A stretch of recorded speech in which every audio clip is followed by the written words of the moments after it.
Doctor Babasaheb Ambedkar గారి జయంతి ఉత్సవాల సందర్భంగా రాష్ట్ర ప్రభుత్వం తరఫున మిత్రులు సహచర మంత్రివర్గ సభ్యులు అడ్లూరి లక్ష్మణ్ గారు బాబాసాహెబ్ జన్మదిన కార్యక్రమాలను రాష్ట్ర ప్రభుత్వం తరఫున ఏర్పాటు చేసి ఈ కార్యక్రమానికి నాతో పాటు సోదరిమణి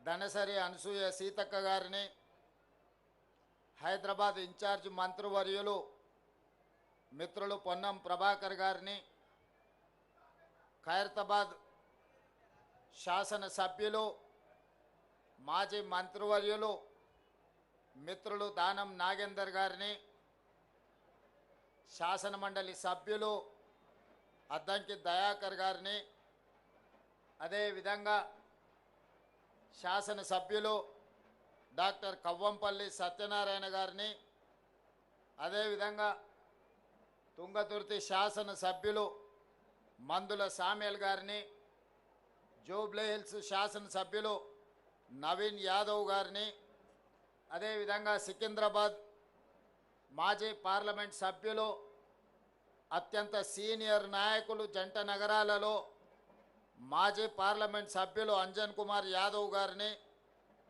కార్పొరేషన్ చైర్పర్సన్ మిత్రులు ప్రీతం గారిని, మెట్టు సాయి గారిని, ఇతర కార్పొరేషన్ చైర్మన్లు పెద్దలు మోత్కుపల్లి నరసింహులు గారిని, ఇతర అంబేద్కర్ గారి అభిమానులు ఈనాడు ఈ కార్యక్రమంలో పాల్గొని అంబేద్కర్ గారి జయంతి ఉత్సవాలను తెలంగాణ రాష్ట్రంలో అద్భుతంగా జరుపుకోవడానికి విచ్చేసిన మీ అందరికీ మనస్ఫూర్తిగా ధన్యవాదాలు, కృతజ్ఞతలు తెలియజేస్తున్న మిత్రులారా, ఒక దేశం ఒక యుద్ధంలో శాంతియుతంగా రక్తం చిందకుండా యుద్ధాన్ని గెలవచ్చని మహాత్మా గాంధీ గారు నిరూపించారు.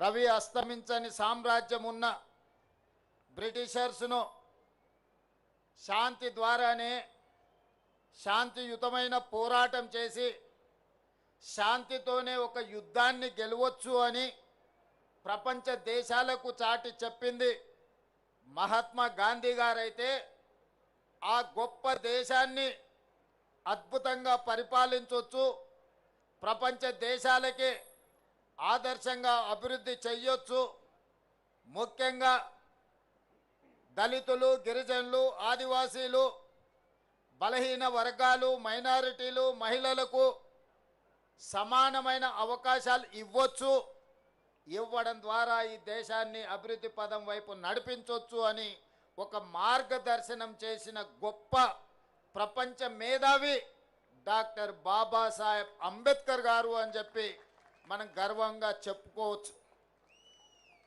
దేశ స్వతంత్ర పోరాటంలో మహాత్మా గాంధీ గారి పాత్ర ఎంత ఉందో, స్వతంత్రం వచ్చిన భారతదేశం ఈనాడు బలమైన దేశంగా ఎదగడానికి కారణం డాక్టర్ బాబాసాహెబ్ అంబేద్కర్ గారు.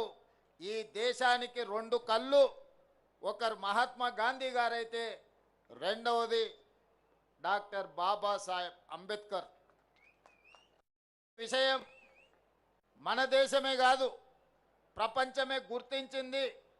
ఈరోజు ప్రపంచమే స్వాగతం పలుకుతుంది అంబేద్కర్ గారి విధానాన్ని, అంబేద్కర్ గారి యొక్క ఆలోచనను. డాక్టర్ బాబాసాహెబ్ అంబేద్కర్ గారు ఒకే ఒక్క మాట చెప్పారు, విద్య ఒక్కటే అన్ని సమస్యల నుంచి మిమ్మల్ని విముక్తి చేస్తుంది, విద్య ఒక్కటే మన జీవితంలో మార్పు తెస్తుంది, విద్య ఒక్కటే మన జీవితంలో వెలుగులను నింపుతుంది, విద్య ఒక్కటే సమాజంలో మనకు గుర్తింపు, గౌరవాన్ని, సముచితమైన స్థానాన్ని అందిస్తుందని చెప్పి డాక్టర్ బాబాసాహెబ్ అంబేద్కర్ గారు సంపూర్ణంగా విశ్వసించిండ్రు, నమ్మిండ్రు, వారు పాటించిండ్రు. ప్రపంచ దేశాలలో పేరెన్నికగన్న యూనివర్సిటీలలో చదువుకొని వచ్చిన డాక్టర్ బాబాసాహెబ్ అంబేద్కర్ ఆలోచన విధానమే ఈనాడు భారతదేశం యొక్క ఆలోచన. వారి ఆలోచన విధానమే ఈరోజు పల్లె పల్లెల్లో ప్రభుత్వం యొక్క ఆలోచన, ప్రజాపాలన యొక్క విధానము అని చెప్పి నేను వేదిక మీద నుంచి సవినయంగా మీ అందరికీ తెలియజేయదలుచుకున్న మిత్రులారా, ఈనాడు తెలంగాణ రాష్ట్రం రావడానికి ప్రధానమైన కారణం డాక్టర్ బాబాసాహెబ్ అంబేద్కర్ గారు రాజ్యాంగంలో పెట్టిన ఆర్టికల్ 3 ద్వారానే శ్రీ సోనియా గాంధీ గారు సాహసోపేతమైన నిర్ణయం తీసుకొని మన తెలంగాణ రాష్ట్రాన్ని ఏర్పాటు చేయడం జరిగింది. తెలంగాణ ఉద్యమంలో మీకు అందరికీ తెలుసు, దళితులు, గిరిజనులు, ఆదివాసీలు, బలహీన వర్గాలకు సంబంధించిన పిల్లలే పోరాటంలో ముందు భాగాన నిలబడడమే కాదు, ఆత్మ బలిదానాలలో వాళ్ళే ప్రత్యేకమైన పాత్ర పోషించి ఈనాడు తెలంగాణ రాష్ట్రాన్ని సాధించుకోవడంలో వాళ్ళు ప్రత్యేకమైన పాత్ర పోషించారు. వాళ్ళే కాదు, ఈనాడు గుర్తు చేసుకోవాల్సింది గద్దరన్న తిరగని గల్లీ ఉందా? గద్దరన్న గజ్జె కట్టి గొంగడి తెలంగాణ ఉద్యమాన్ని ఉవ్వెత్తున లేపిన విషయం ఈ చరిత్ర, ఈ సమాజం మర్చిపోతుందని ఎవరైనా అనుకుంటే అది వాళ్ళ భ్రమనే. ఇప్పుడు మనం పాడుకున్న జయ జయ హే తెలంగాణ ఈ నినాదం రణ నినాదమై తెలంగాణ మారుమూల పల్లెల్లో మారు మోగి ఈరోజు తెలంగాణ రాష్ట్రాన్ని సాధించుకోవడమే కాదు, రాష్ట్ర గీతంగా అవతరించిన జయ జయ హే తెలంగాణ అందించింది అందశ్రీ మనవాడు కాదా?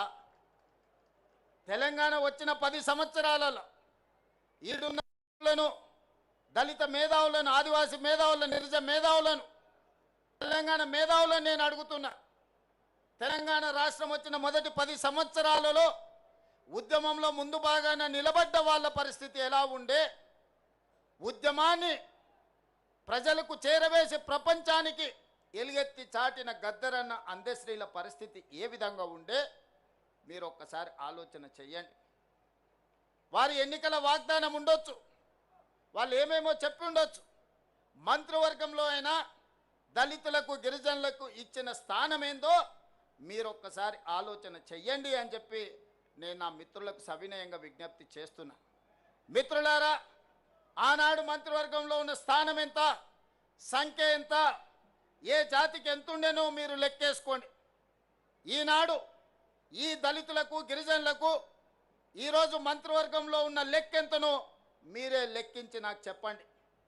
ఇవాళ అసెంబ్లీ స్పీకర్గా గడ్డం ప్రసాద్ కుమార్ గారు, లేకపోతే మంత్రిగా దామోదర్ రాజనరసింహ గారు, మంత్రులుగా మరో మిత్రుడు అట్లూరు లక్ష్మణ్ గారు, వివేక్ వెంకట్ స్వామి గారు, ఇలా చెప్పుకుంటూ పోతే ఇంతమందిని, 4 మంత్రులను, ఒక స్పీకర్ను, అదేవిధంగా విప్పులుగా వేముల వీరేశాన్ని, లేకపోతే రామచందర్ నాయకును, ఇవాళ మంత్రివర్గంలో మా సీతక్కను, ఇంతమందికి ప్రాతినిధ్యం ఉమ్మడి రాష్ట్రంలోనైనా వచ్చిందా?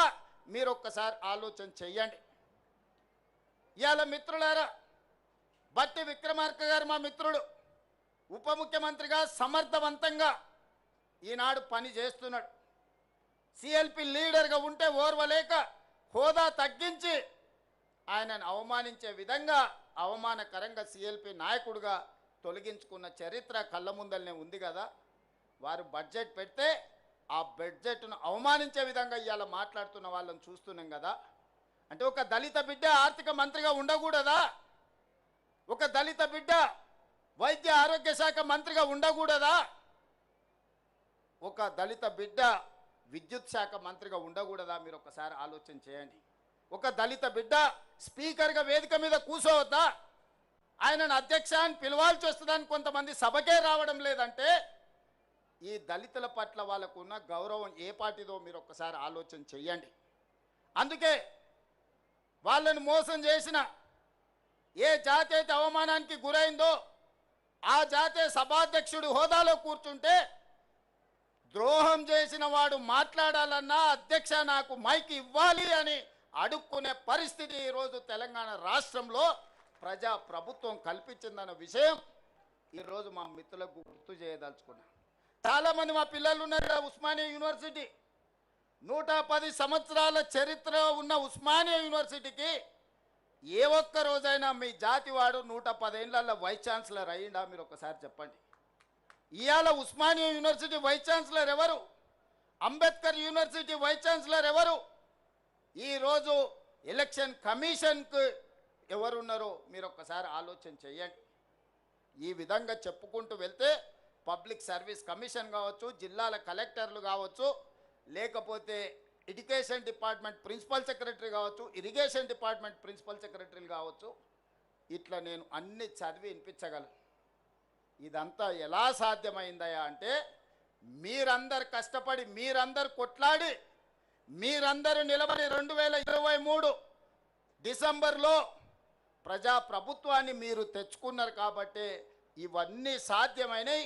ఈనాడు వీళ్ళందరి కళలు నెరవేర్చడానికి సంపూర్ణంగా ప్రయత్నం చేస్తున్నాం. 10 ఏళ్ళు ప్రభుత్వ హాస్టల్లో చదువుకునేది ఎవరు? బీసీ మైనారిటీల పిల్లలు. ఎన్నడన్నా డైట్ ఛార్జెస్ పెంచినరా 10 ఏళ్ళల్లో? కాస్మెటిక్ ఛార్జెస్ ఆడపిల్లలకు తల్లిదండ్రుల దగ్గర నగదు లేదు. ఆడపిల్లలకు కనీసం కొడుకోవడానికి సబ్బు బిల్లకు పైసలు ఇయ్యలే ఆ ప్రభుత్వం. ఇవాళ డైట్ ఛార్జెస్ 40%, కాస్మెటిక్ ఛార్జెస్ 200% పెంచి ఈ వర్గాల యొక్క ఆత్మగౌరవాన్ని నిలబెట్టడానికి ప్రయత్నం చేసిన మాట వాస్తవం కాదా? ఇవాళ యంగ్ ఇండియా ఇంటిగ్రేటెడ్ రెసిడెన్షియల్ స్కూళ్ళు దళితుల దగ్గర, గిరిజనుల దగ్గర, మైనారిటీల దగ్గర, ఉన్నత కులాలకు ఇంకొక దగ్గర రెసిడెన్షియల్ స్కూల్స్ కడితే ఇది కులాల మధ్యన విభజన జరుగుతుంది, సమాజంలో అంతరాలను పెంచుతుందని యంగ్ ఇండియా ఇంటిగ్రేటెడ్ రెసిడెన్షియల్ స్కూళ్ళల్లో ఎస్సీ, ఎస్టీ, బీసీ, మైనారిటీ ఉన్నత వర్గాలను అన్నిటినీ ఒక దగ్గర చదువుకునే విధంగా ఇవాళ 25 ఎకరాలలో కార్పొరేట్ కాలేజీల కంటే అద్భుతంగా ఈరోజు నిర్మాణం చేసి ఒక అద్భుతమైన విద్యను అందించాలని అంబేద్కర్ గారు ఏదైతే ఆలోచన చేసిండో పేదలకు విద్య చేరాలి అనే దాని మీద ఈరోజు ప్రయత్నం చేస్తున్నాం. ఇదే కాదు, ప్రభుత్వ పాఠశాలల్లో పేదలకు నాణ్యమైన విద్య అందడం లేదని ఒక బాధ ఉంది. అందుకే ఈరోజు వాటి అన్నిటిని ప్రక్షాళన చేసి గతంలో లేని విధానాన్ని నర్సరీ, ఎల్కేజీ, యూకేజీతో పాటు 12th వరకు తెలంగాణ ఇంటిగ్రేటెడ్ స్కూళ్ళని ఈరోజు తెలంగాణ పబ్లిక్ స్కూళ్ళను తీసుకొచ్చి ఈ నిర్లక్ష్యానికి లోనైన సమాజానికి దూరంగా నివసిస్తున్న ఈ బిడ్డల్ని సమాజంలో భాగస్వాములను చేసి విద్యను అందించాలని ఇవాళ తెలంగాణ పబ్లిక్ స్కూల్ విధానాన్ని తీసుకొచ్చినాము. అదే మన పిల్లల యొక్క భవిష్యత్తును మారుస్తుంది. రేపటి తెలంగాణ, రేపటి భారతదేశం యొక్క భవిష్యత్తు ఈ దళితులు, ఈ గిరిజనులు, ఈ ఆదివాసీలు, ఈ బలైన వర్గాల, ఈ మైనారిటీల పిల్లలే ఈ దేశం యొక్క భవిష్యత్తు, ఈ దేశం యొక్క సంపద అని ప్రజాపాలన గుర్తించింది. ప్రభుత్వ పరంగా అన్ని రకాలుగా మిమ్మల్ని ప్రోత్సహించడానికి ప్రయత్నం చేస్తున్నాం. ఈ ప్రయత్నాలన్నీ చేయడం వల్ల గత 10 సంవత్సరాలు జరిగిన పరిపాలనను, ఈ 2 సంవత్సరాలు జరిగిన పరిపాలన అంచనా వేసుకొని ప్రజలు మొన్న జరిగిన ఉప ఎన్నికలు కావచ్చు, మున్సిపల్ ఎన్నికలు కావచ్చు, లేకపోతే పంచాయతీ ఎన్నికల్లో కావచ్చు, ఈ పేదలు పట్టం కడితే చూసి ఓర్వలేక ఈరోజు కుట్రలు చేస్తున్నారు, తప్పుడు ప్రచారం చేస్తున్నారు. ఇవాళ 4.5 లక్షల ఇందిరమ్మ ఇండ్లు ఇచ్చినాం. నేను అడుగుతున్న వేదిక మీద ఉన్న నాయకుల నుంచి ఇక్కడ ఉన్న పేదవాళ్ళ వరకు ఈ 4.5 లక్షల ఇండ్లల్లో అత్యధిక శాతం దళితులకు, గిరిజనులకు వచ్చిన మాట వాస్తవం కదా? నియోజకవర్గాల వారిగా మీరు లెక్క తీయండి. ఆనాడు డబుల్ బెడ్రూమ్ ఇండ్లు అని చెప్పిండు, ఎంతమందికి వచ్చినాయో మీరే లెక్క చూసుకోండి. నేను చెప్పదలుచుకోలేదు, మీరే ఆలోచన చేయండి. ఈనాడు ఇందిరమ్మ ఇండ్లైనా, లేకపోతే ఈనాడు ప్రభుత్వం అమలు చేస్తున్న విద్యా విధానమైనా, అంతెందుకు మేము వచ్చిన తర్వాత 67,000 పైచీలకు ప్రభుత్వ ఉద్యోగాలు, group 1, group 2, group 3, group 4, police department, medical and health department, వివిధ శాఖలల్లో మేము 67,000 ఉద్యోగాలు మేము నియమించినాం.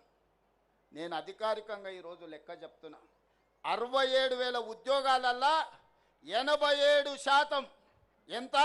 87% ఎస్సీ, ఎస్టీ, బీసీ, మైనారిటీలకు ఉద్యోగాలు వచ్చినాయంటే 50,000 పైగా ఈరోజు ఈ వర్గాలకు ప్రభుత్వ ఉద్యోగాలు వచ్చినాయి. ఇంతకుముందే మా మిత్రుడు లక్ష్మణ్ చెప్పిండు, గ్రూప్ 1 రిజల్ట్లో మా పిల్లలకు చాలా ఉద్యోగాలు వచ్చినాయి.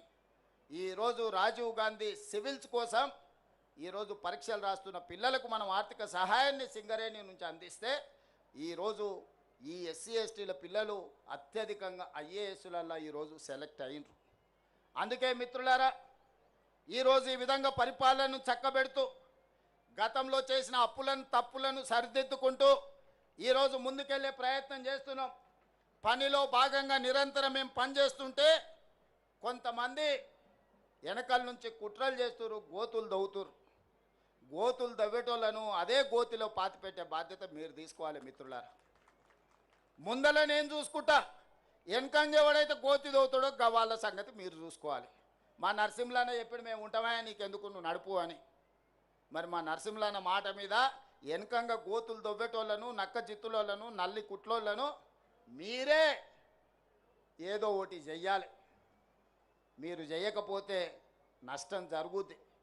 ఎందుకనంటే ఒక మంచి లక్ష్యంతో, ఒక మంచి టీంతో బట్టి విక్రమార్క గారు కావచ్చు, మా సీతక్క కావచ్చు, దామన్న కావచ్చు, లక్ష్మణ్ కావచ్చు, ప్రసాద్ కుమార్ గారు కావచ్చు, ఇలా చెప్పుకుంటూ వెళ్తే పొన్నం ప్రభాకర్ గారు కావచ్చు, అన్ని వర్గాలకు మంత్రివర్గంలో అవకాశం కల్పించి అన్ని వర్గాల యొక్క ఆలోచనను తీసుకొని అన్ని వర్గాలకు సంక్షేమాన్ని అభివృద్ధిని అందజేయాలని ఈనాడు మా ప్రభుత్వం ప్రయత్నం చేస్తుంది. 10 ఏళ్ల విధ్వంసం 100 ఏళ్ల నష్టానికి దారితీసింది. దాన్ని ఇవాళ సరిదిద్దుకుంటూ చక్కదిద్దుకుంటూ ఆనాడు చేసిన అప్పులను చెల్లించుకుంటూ తప్పులను సవరించుకుంటూ ఈనాడు పరిపాలన జరుగుతుంది. మీ అందరికీ తెలుసు, 10 ఏళ్లలో ఆ గొప్ప గొప్ప ఉపన్యాసాలు ఇచ్చే నాయకులు ఎన్నిసార్లు అంబేద్కర్ గారి జయంతికో వర్ధంతికో హాజరైనరో మీరే లెక్కేసుకోండి. ఇంతకంటే లెక్క అవసరం లేదు, ఇంకా వేరే లెక్క అవసరం లేదు. ఇది ఒక్క లెక్క చూసుకోండి, మీ పట్ల వాళ్ళకున్న అభిమానం ఏందో, ఆలోచన ఏందో. అందుకే మిత్రులారా, ఈ ప్రభుత్వం మనది. ఇది ప్రజల కోసం అందిస్తున్న ప్రజాపాలన. ఈ ప్రజాపాలనను కాపాడుకునే బాధ్యత మనది, ప్రజాస్వామ్యాన్ని కాపాడుకునే బాధ్యత మనది. అందుకే ఇవాళ కేంద్ర ప్రభుత్వం మహిళా రిజర్వేషన్ల గురించి, నియోజకవర్గాల పునర్విభజన గురించి, సీట్ల పెంపు గురించి కలగాపులగం చేసి మాట్లాడుతున్నారు. మహిళలకు మీరేం చేసిందని మమ్మల్ని సవాల్ విసురుతున్నారు. నేను ఒక్క మాట చెప్పదలుచుకున్నా, ప్రపంచంలో చాలా దేశాలలో మహిళలకు ఓటు హక్కు లేనప్పుడు పురుషులతో పాటు సమానంగా డాక్టర్ బాబాసాహెబ్ అంబేద్కర్ గారు మహిళలకు ఓటు హక్కు ఇచ్చి ఈ ప్రభుత్వాన్ని ఎన్నుకునే అధికారాన్ని ఆడబిడ్డల చేతుల్లో పెట్టాడు. మహిళలకు మన దేశంలో పురుషులతో సమానంగా డాక్టర్ బాబాసాహెబ్ అంబేద్కర్ గారు ఓటు హక్కు ఇచ్చే వరకు చాలా దేశాలలో మహిళలకు ఓటు హక్కు లేదు. మహిళలు బయటికి వచ్చి బహిరంగంగా తిరిగే పరిస్థితి లేని రోజులు. ఆ రోజుల్లోనే డాక్టర్ బాబాసాహెబ్ అంబేద్కర్ గారు మహిళలకు ఓటు హక్కు ఇచ్చి సమానమైన అవకాశాలను పురుషులతో పాటు సమానంగా సమానమైన విలువ ఆధారిత ఓటు హక్కునిచ్చిండు. ఆ తర్వాత పంచాయతీరాజ్ కావచ్చు, మున్సిపల్లో కావచ్చు, మహిళలకు రిజర్వేషన్లు రాజీవ్ గాంధీ గారు అందించారు. చట్టసభలలో, అసెంబ్లీలో, పార్లమెంటులో సోనియా గాంధీ గారు మహిళలకు రిజర్వేషన్లు ఇవ్వాలి అని 33% ఇవ్వాలని బిల్లును పాస్ చేసి రాజ్యసభలో. కానీ లోక్సభలో కొన్ని రాజకీయ పార్టీలు అడ్డుకున్నాయి. సంతోషం, ఇవాళ మీరు మహిళా రిజర్వేషన్లు అమలు చేస్తామంటారు. మహిళా రిజర్వేషన్ల అమలు ముసుగులో దక్షిణాది రాష్ట్రాలకు అన్యాయం చేసే ప్రక్రియ చేపడుతున్నారు. మొదట జనాభా అన్నారు. జనాభా లెక్కలేస్తే దక్షిణ భారతదేశంలో కుటుంబ నియంత్రణను పాటించడం వల్ల, అభివృద్ధి పదం వైపు రాష్ట్రాలు నడిపించడం వల్ల జనాభా తగ్గిపోయి సీట్లన్నీ కోల్పోయే పరిస్థితి వచ్చింది. దానికి అభ్యంతరం బలంగా వ్యక్తం చేస్తే ప్రోరేటా ప్రకారం, అంటే దామాషా ప్రకారం 543 సీట్లు ఈరోజు దేశంలో ఉంటే 50% సీట్లు 272 సీట్లు పెంచుతాం. అందులో ఏ రాష్ట్రంలో ఎంత ఉందో ఆ రాష్ట్రంలో అందులో సగం పెంచుతామని. ఉదాహరణ, కేరళలో 20 సీట్లు ఉన్నాయి, వాటిని 30 చేస్తామని 50% పెంచి, ఉత్తరప్రదేశ్లో 80 సీట్లు ఉన్నాయి, వాళ్ళకు 120 చేస్తామని.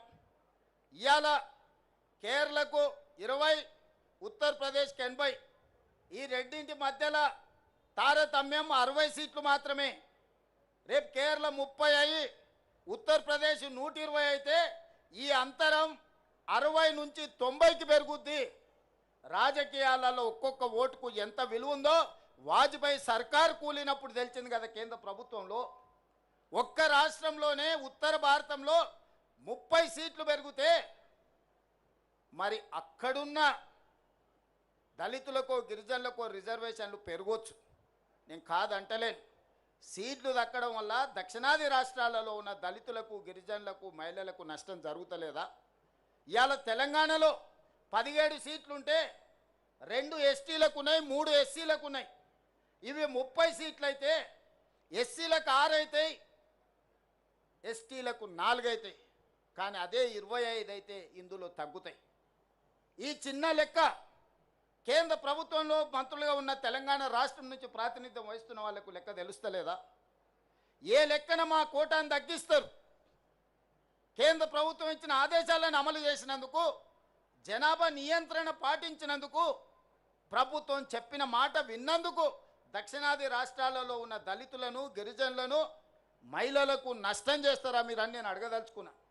ఇవాళ ఈ ప్రాంతంలో ఎన్ని సీట్లు పెరిగితే మీ జనాభా నిష్పత్తి ప్రకారం మీకు అన్ని సీట్లు పెరుగుతాయి. ఎన్ని సీట్లు తగ్గితే అన్ని సీట్లు దళితుల గిరిజనులకు ఆటోమేటిక్గా తగ్గుతాయి, మహిళలకు ఆటోమేటిక్గా తగ్గుతాయి. ఇవాళ 17 సీట్లను 10 చేస్తే 1 ఎస్టీకి వస్తుంది, 2 ఎస్సీలకు వస్తాయి. అదే 17 సీట్లను 30 చేస్తే 4 ఎస్టీలకు వస్తాయి, 6 ఎస్సీలకు వస్తాయి. సీట్లు పెంచడం ద్వారా ఎస్సీ ఎస్టీ మహిళల కోటా పెంచుకోవాలన్నా దక్షిణాది రాష్ట్రాలకు అన్యాయం చేసి నరేంద్ర మోడీ గారు ఆయన ప్రాతినిధ్యం వహిస్తున్న గుజరాత్కో ఆయన ప్రాతినిధ్యం వహిస్తున్న ఉత్తరప్రదేశ్కో సీట్లు పెంచుకుంటుంటే చూసుకుంటూ కూసుందమా? ఇది మన ప్రాంతానికి తీరని నష్టం జరుగుతుంది. అందుకే ఈ అంశాలను లేవనెత్తిన మిత్రులారా, సంఘాలందరూ కూడా సమాలోచన చేయండి, మేధావులందరూ ఆలోచన చేయండి. మన దక్షిణాది రాష్ట్రాలలో సీట్లు ఎన్ని పెరిగితే అన్ని దళితులకు గిరిజనులకు మహిళలకు సీట్లు పెరుగుతాయి. మనం సీట్లు పెంచుకోవడానికి కొట్లాడాలి. అంబేద్కర్ గారే చెప్పారు, మా దళిత సోదరులు చెప్పారు, రాజ్యాధికారమే అంతిమ లక్ష్యమని. ఆ రాజ్యాధికారం సాధించాలి అంటే ఆ సీట్లు మనకు కేటాయించాలి. ఆ సీట్లలో మనం ఎన్నికై చట్టసభలకు పోవాలి. అప్పుడే మన హక్కుల గురించి మనం మాట్లాడతాం, మన హక్కుల గురించి మనం కొట్లాడతాం. కాబట్టి ఈనాడు ఏదైతే రాజకీయ కుట్ర జరుగుతుందో, మహిళా రిజర్వేషన్ చేయాలంటే మాకెవరికి అభ్యంతరం లేదు. 543లో 33%, 181 సీట్లు ఎల్లుండి పొద్దున్నే మహిళలకు పార్లమెంట్లో రిజర్వేషన్ ఇయ్యండి. అది అమలైన మళ్ళీ తెల్లారే 119 సీట్లున్న తెలంగాణలో 40 సీట్లకు ఆడబిడ్డలకు తెల్లారే అసెంబ్లీలో బిల్లు పాస్ చేసి మీ అందరికి ఆడబిడ్డలకు సీట్లు ఇచ్చే బాధ్యత నాది. చెప్పిన మాట మీద నిలబడే ప్రభుత్వం ఈనాడు ఉంది. వర్గీకరణ చేస్తామని చెప్పినాం కదా, ఈ దేశంలో ఒక్కడైనా చేసిండా? వర్గీకరణ చేసి చూపించిన రాష్ట్రం తెలంగాణ రాష్ట్రం కాదా? ఈ వేదిక మీద మిత్రులు లేరా?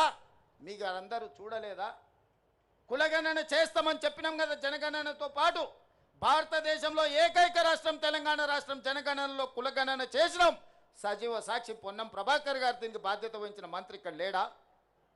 వర్గీకరణ జటిలమైంది అన్ని రాష్ట్రాలలో. వర్గీకరణ ముందుకు జరగలేదు.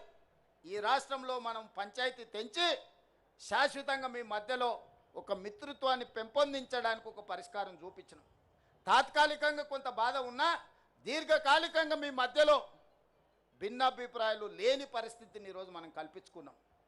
జనగణనలో కూడా కులగణన చేసి బలహీన వర్గాల లెక్క తేల్చిన ఇవాళ 56.33% తెలంగాణ రాష్ట్రంలో బలహీన వర్గాలు నేను లెక్క తేల్చిన ఏకైక రాష్ట్రం తెలంగాణ రాష్ట్రం.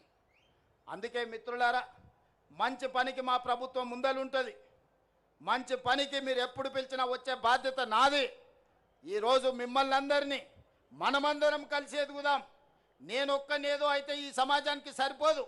నాతో పాటు మీరందరూ సమానంగా, నాకో పక్కన లక్ష్మణ్, ఇంకో పక్కన సీతక్క, ఇంకో పక్కన కవంపల్లి సత్యనారాయణ, ఆ పక్కన అద్దంకి దయాకర్ కూర్చున్నప్పుడే నాకు గౌరవం పెరుగుతుంది, ఆ కుర్చీకి గౌరవం పెరుగుతుంది. సమాజంలో మీకందరికీ నమ్మకం, విశ్వాసం వస్తుంది ఈ ప్రభుత్వాల మీద.